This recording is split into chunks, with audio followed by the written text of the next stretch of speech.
नमस्कार मित्र हो.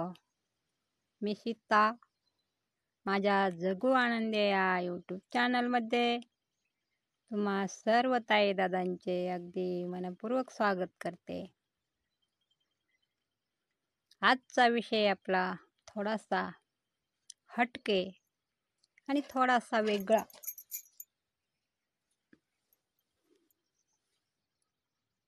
वेगळा असा विषय आहे. तर आज आपण आयुष्यावर बोलू काही थोडंसं आयुष्यावर बोलूया म्हटलं.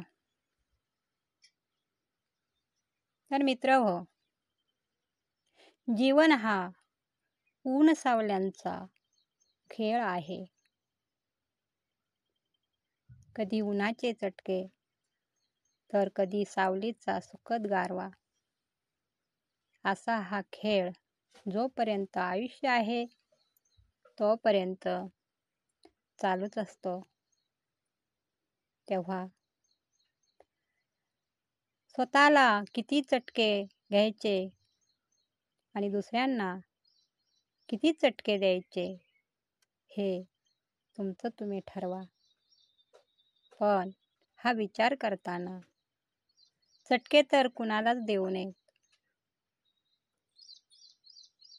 या विचारांची मी आहे.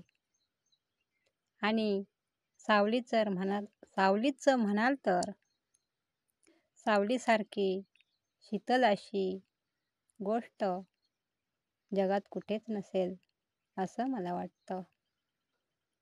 आणि ती सावली देण्यासाठी एखादं झाड बघा, भर उन्हाळ्यात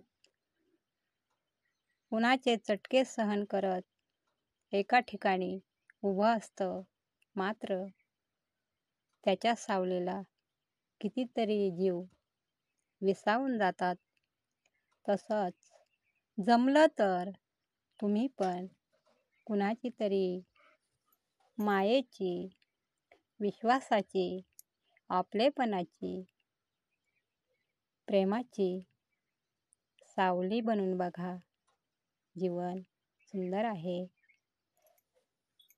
आपलंही जीवन सुंदर प्रकारे जगून बघा आणि दुसऱ्याला पण सुंदर प्रकारे जगू द्या. सांगायचं तात्पर्य एवढंच की माणसानं नेहमी पॉझिटिव्ह राहावं.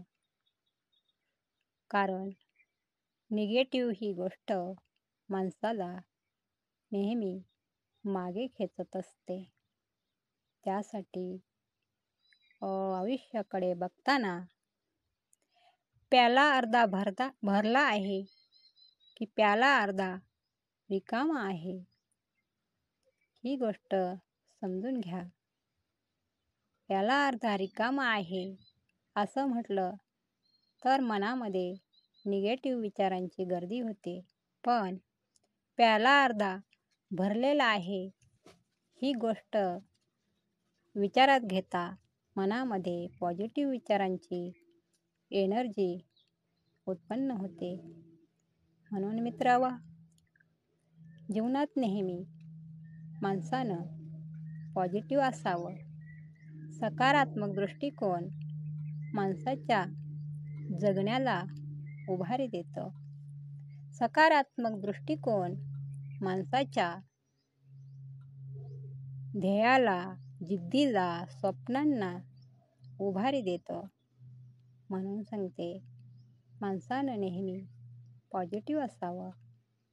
आणि जीवनाचा प्रवास करीत असताना आपल्याला जसं पुढे पुढे जायचं असतं, जीवनात खूप काही कमवायचं असतं, खूप काही मिळवायचं असतं, तसंच इतरांची पण काही स्वप्न असतात. त्यांच्या पण स्वप्नांना आपण आड येऊ नये असं मला वाटतं. मित्र हो, आयुष्यावर बोलताना खरंच सांगते तुम्हाला, आपलं होऊन आपलेपणाने आणि अहंकाराचा वारा मनाला लागू न देता माणूस पण जगावं, माणूस पण जपावं. मग बघा आयुष्य किती सुंदर आहे आपलं. मित्रहो, माझ्याकडून बोलताना काही चुका झाल्या असतील तर मनपूर्वक माफी मागते आणि माझे हे सुंदर विचार, जीवनाबद्दलचे सकारात्मक विचार इथेच थांबवते.